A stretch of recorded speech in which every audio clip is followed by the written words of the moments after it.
Coming up on Council Conversations, we're talking water safety.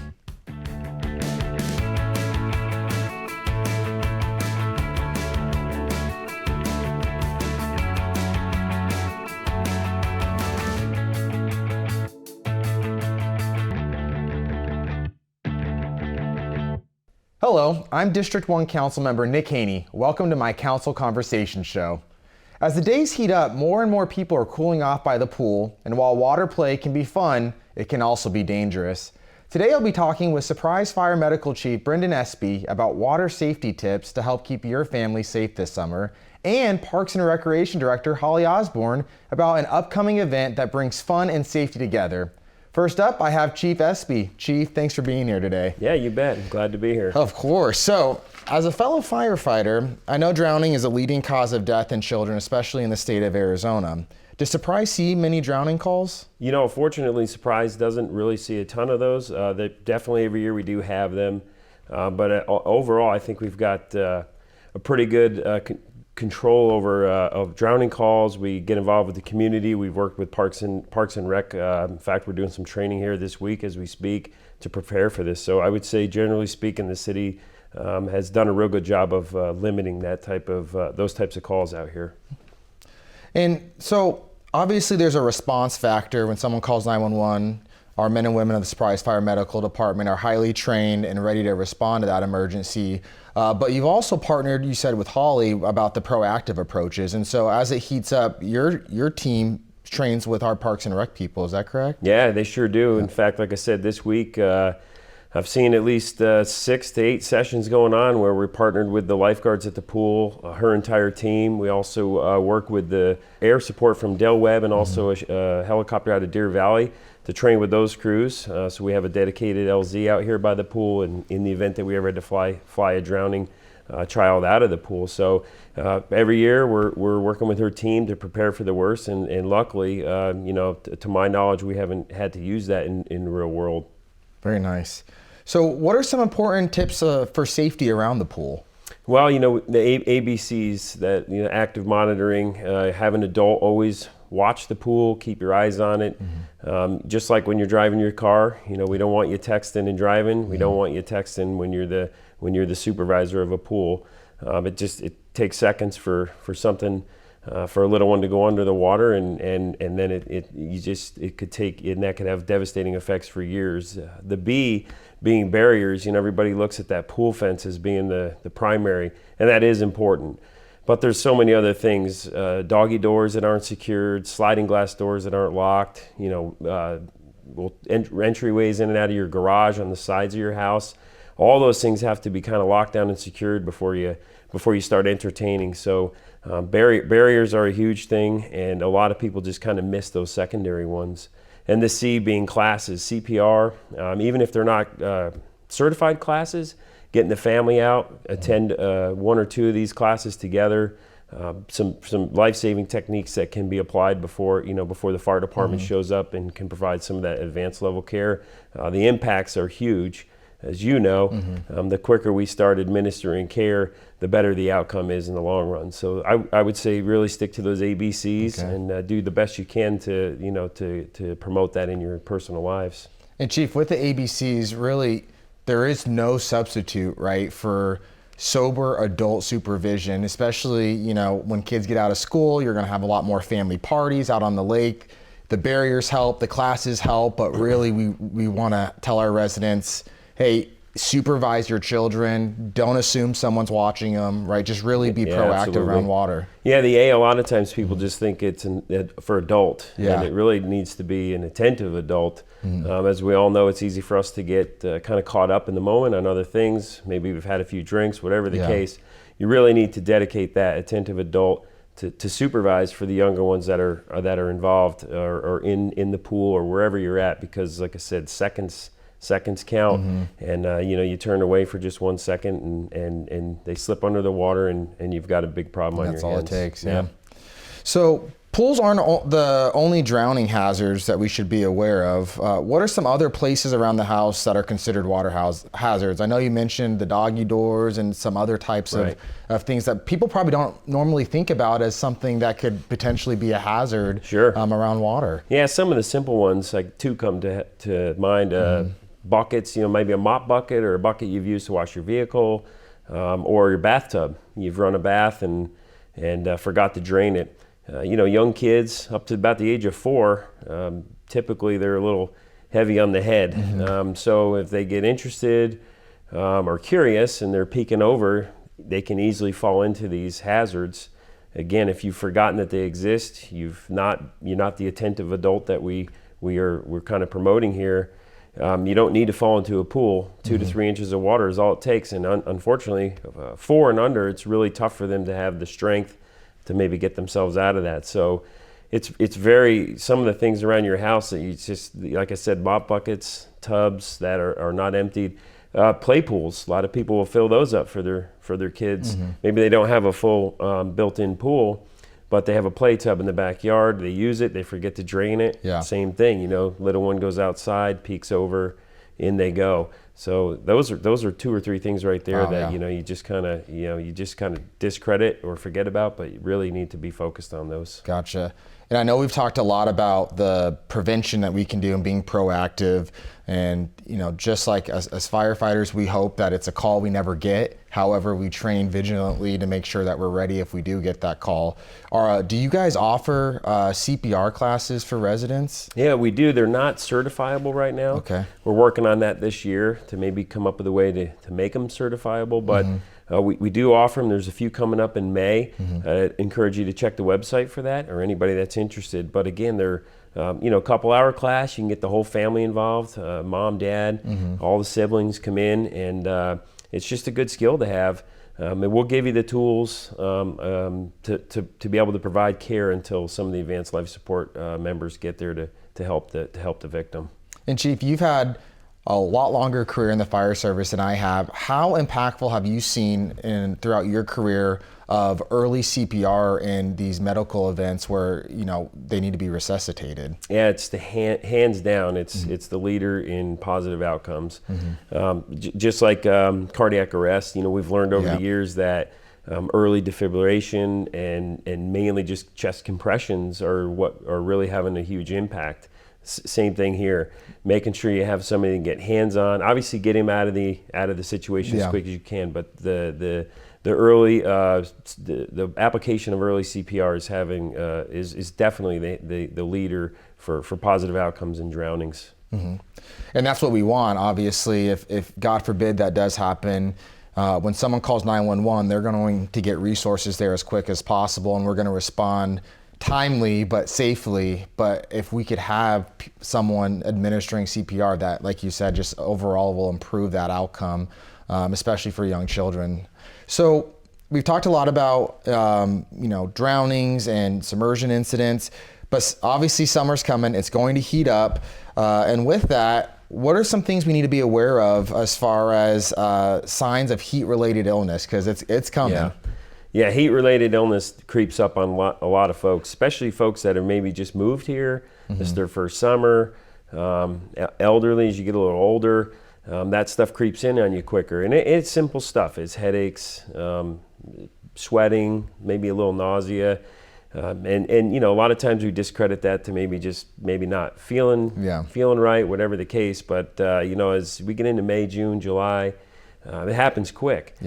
So if you can just be aware to that, of yourself, monitor yourself, but others around you, especially, like I said, any really young or some of the, maybe if you're older, some of the seniors you're around, that this will creep in on them much faster. So again, those simple signs: headache, nausea, red, flushed, sweating, when maybe they shouldn't be sweating as much as they are. Those are early signs of that kind of heat stroke, heat exhaustion. I think it's important for people to also plan their day accordingly. So if you've got yard work to do, such as gardening, cleaning up, do those things in the morning, 6 to 9, or in the evening, 6 in the evening till 9 at night. One of the benefits of our summer days here is that it's light for much longer than the rest of the year. So you just don't want to be out there in the heat of the day trying to do some of those tasks that will just really tax you out. Oh, that's a great point on the specific times of the day, because a lot of times, we try to work out or do our yard work when it's convenient, and maybe it's not during the early time, but summer will make you pay for it if you're not careful. For sure. So that's such a good point. Yeah. And too is, as temperatures rise, we go on more and more calls. And one thing that I've always found is people are not hydrating nearly enough as they should be. And that Right. a lot of times, there's that saying, if you're thirsty, you're already dehydrated. Sure. Is there additional tips to be proactive as far as, hydration, or maybe picking certain times to exercise if you do choose to exercise outside? Well, to your point, I think if you're going to have a big day tomorrow, you should be loading up the fuel tank the night before. And that's not with sodas or sugary waters or kind of that stuff we all maybe like to have. Yeah. You really should just be eating real clean the night before, fruits, veggies, but really loading up on water. And you need that water a good 10 hours, if not 12 hours in advance. You should be packing the system, the fuel tank, because to your point, if you're feeling thirsty, you're probably too late.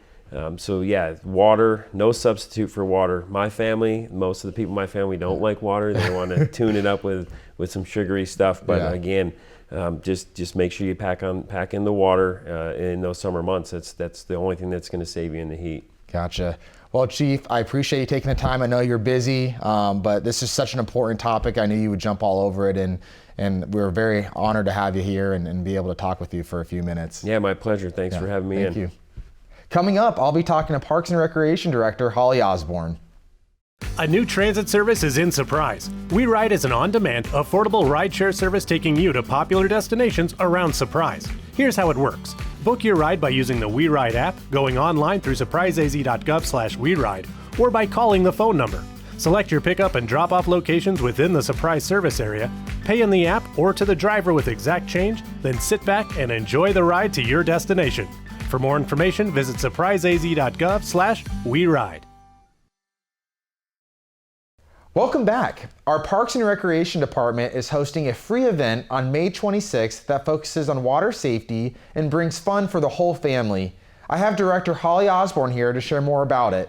Welcome to the show, Holly. Thank you so much for having me. Oh, I'm glad to see you. So we just got done talking with Chief Espie about ways that we can prevent a water emergency. And one of the biggest things we want to highlight is being proactive. And that's where you and your team come in. So can you please tell me more about the Surprise Safety Splash event that we have coming up? Sure, we're going to be hosting a free family event on May 26th from 5 to 8, which is right before Memorial Day kicks off. We're trying to get it right in front of that summer season. The pool's open that next day before people go on family vacations, whether they go to the lakes or the beach. We want to educate them and arm them with as much information as possible to make sure they're as safe and comfortable around water.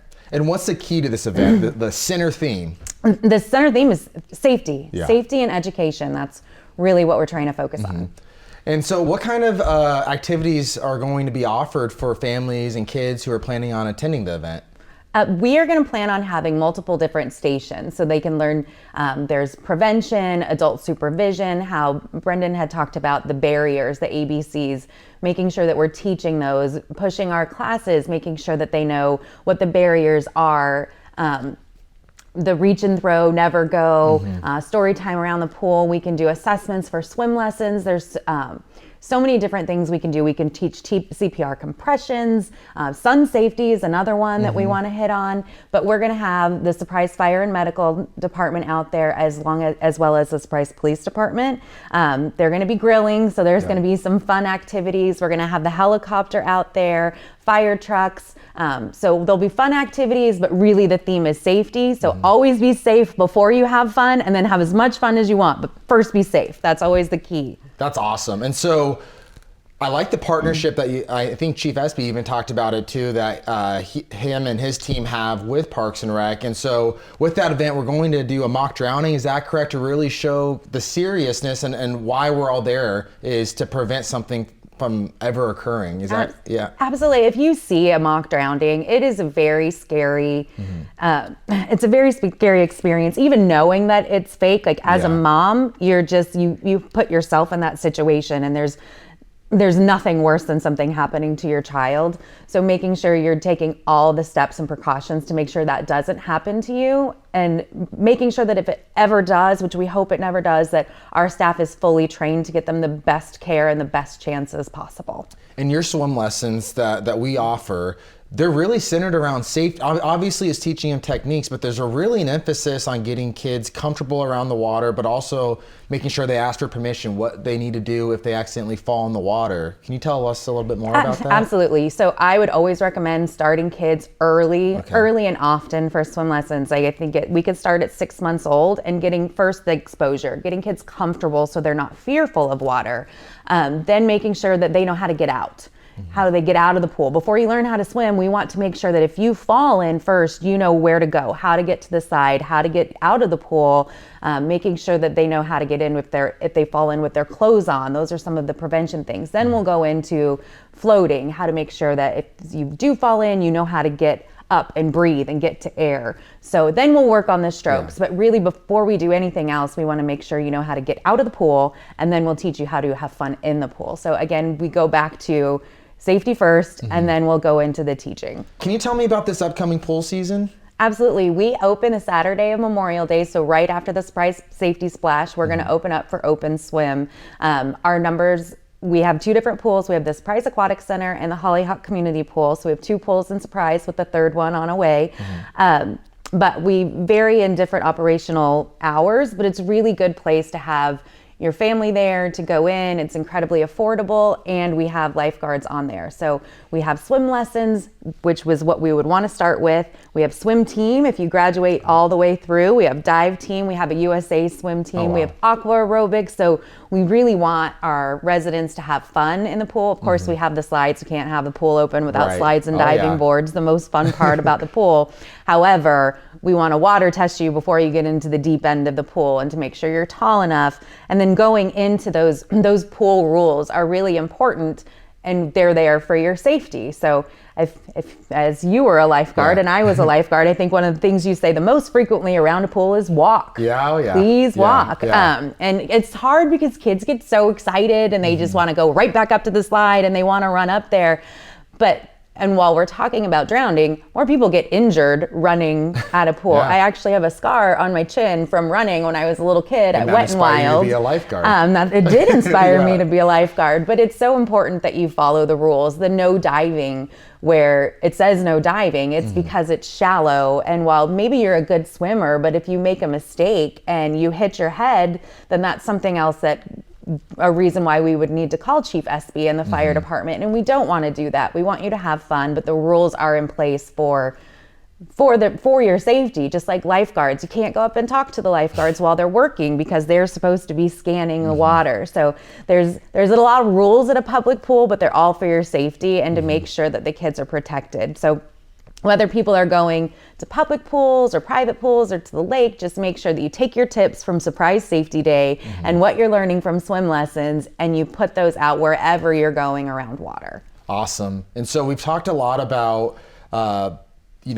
being proactive, and although Surprise Fire-Medical and our wonderful police officers, they will be in attendance for the water safety event, we're hoping that if everyone takes these tips, they will not need their services this summer. And so one of the things we really talked about are swim lessons. If someone is looking to put their child in swim lessons, or they're just simply wanting more information, how can they get that information? The best way to do it is there's 2 different ways. We have our website, and then we have our recreation office. And then when the pools are open, you can go to the pools. We have a wealth of information with our lifeguards and water safety instructors and pool managers right there.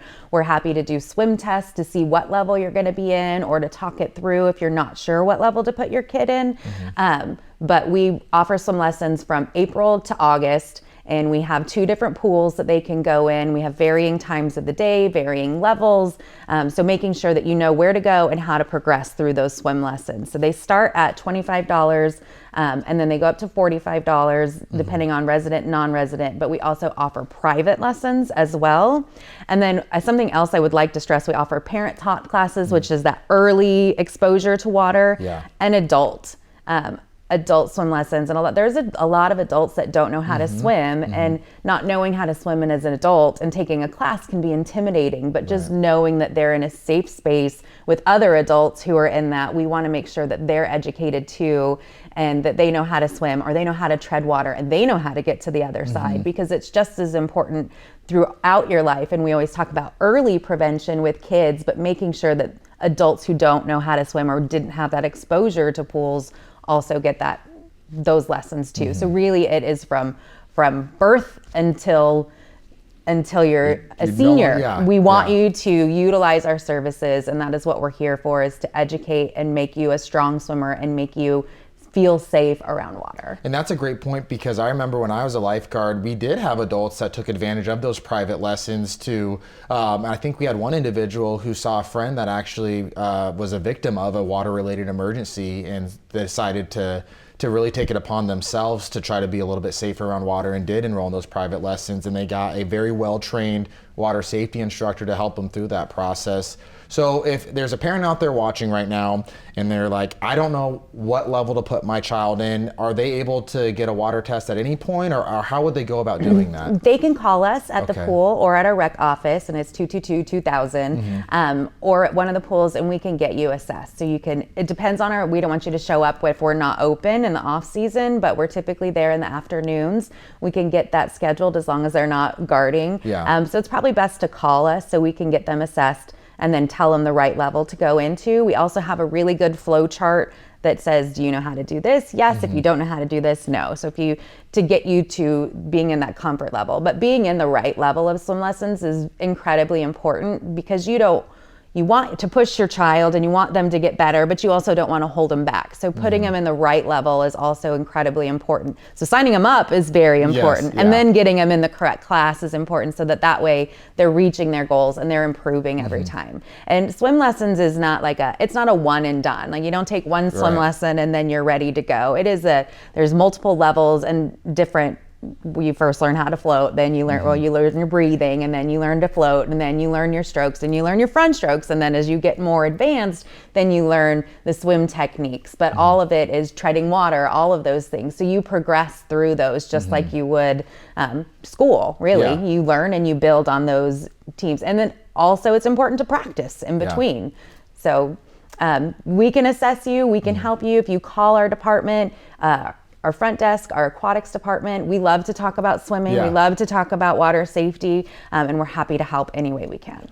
And so how long do these sessions of swim lessons last typically? So they're typically 2 weeks. 2 weeks. So for a group lesson, if you're doing that, so it's 2 weeks, Monday through Friday, and then the next week would be Monday through Thursday, depending on swim schedules or swim meets or things like that. But then there's private lessons that are typically twice, and then you sign up for as many of those as you want. So it just depends. I think there's benefits to both. Being in a group is you're around your peers, and I feel like it gives kids that added push. And some kids are really competitive, and then they see somebody else doing it, and so they want to do it. So there's some really good value in our group lessons, but we also have private lessons for those who have very specific things that they want to work on. So we try to offer it for both scenarios and make sure that we're doing it. And then we also have, once they get ready, you can go into swim school or swim team, so where it's a larger group. But Gotcha.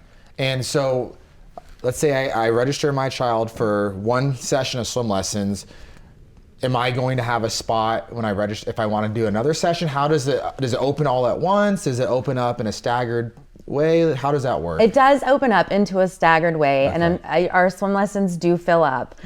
So we do always try to get people off the wait list as much as possible, but we do have a hidden gem where we teach a lot of swim lessons at, and that's our Hollyhock community pool.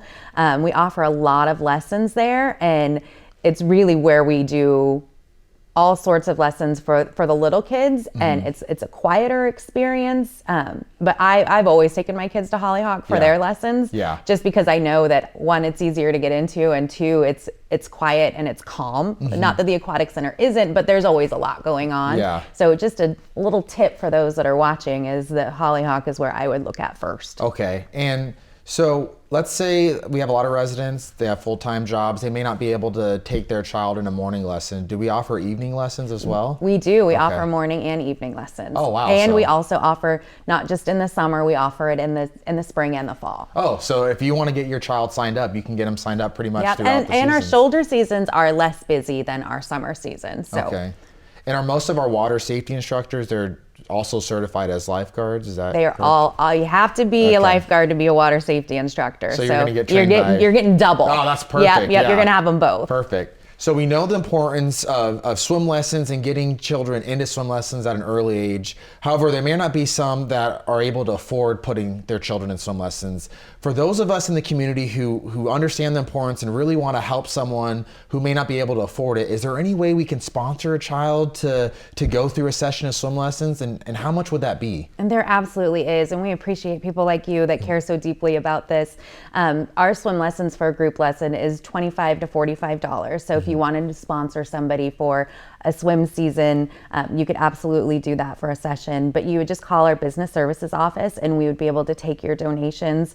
So if you're registering your child and you want to sponsor somebody else's child, we just want to make sure that everybody gets exposure to pools and water safety and learns that the safety the tips, the ABCs, learns how to get in the water, out of the water. So we're on board. We take scholarships, we take donations, and we want everybody to be able to have access. So for just the minimum of $25, someone can sponsor a child to go and get those critical skills and the understanding of the importance of safety around water. Just $25. $25. What about families who really want to put their child in swim lessons, but they may not be able to afford it? Do they have any options? They absolutely do. So they would contact our office and set up an appointment with our business services. So we would go through and tell them there's different tiers of income levels and how they qualify. And then we also have grants that come to us where there's not an income level needed. So we get sometimes the Michael Phelps grant that gives us swim lessons, or the Surprise Fire Department charities that come in and give us swim lesson that cover the cost of those. So we definitely have avenues, but the more generous people are, the more people that we can help, and the more exposure we can get those kids to the water safety, water awareness, and water swim lessons. So if there's a family right now that's watching and the only barrier preventing them from registering their kids for swim lessons is financial in nature, we want them to come to the office so we can talk to them, right? And see what we can do to help them. We want to take away that barrier. While barriers are good around pools, Yes. this is one barrier that we don't want to put in front of people. So we want people to have access to swim lessons. It's incredibly key. Prevention is key, so nobody ever has to deal with a child drowning. And that's what you and I, our mission is to make sure that nobody ever has to do that. And we have the tools and the resources to do it. So let's get the community, and so we won't ever have to have Chief Espie worry about this again. Perfect. Well, thank you so much, Holly. You hit it right on the head, and Chief Espie did too, is these calls in nature, these drowning incidents normally affect kids. And the most tragic part about it is they're 100% preventable. And through your efforts and through Chief Espie's efforts, we're hoping that we can really minimize a drowning impacting our community this summer. So I appreciate you being here, Holly, and thank you for joining us today. If you have questions or comments for me, I would love to hear from you.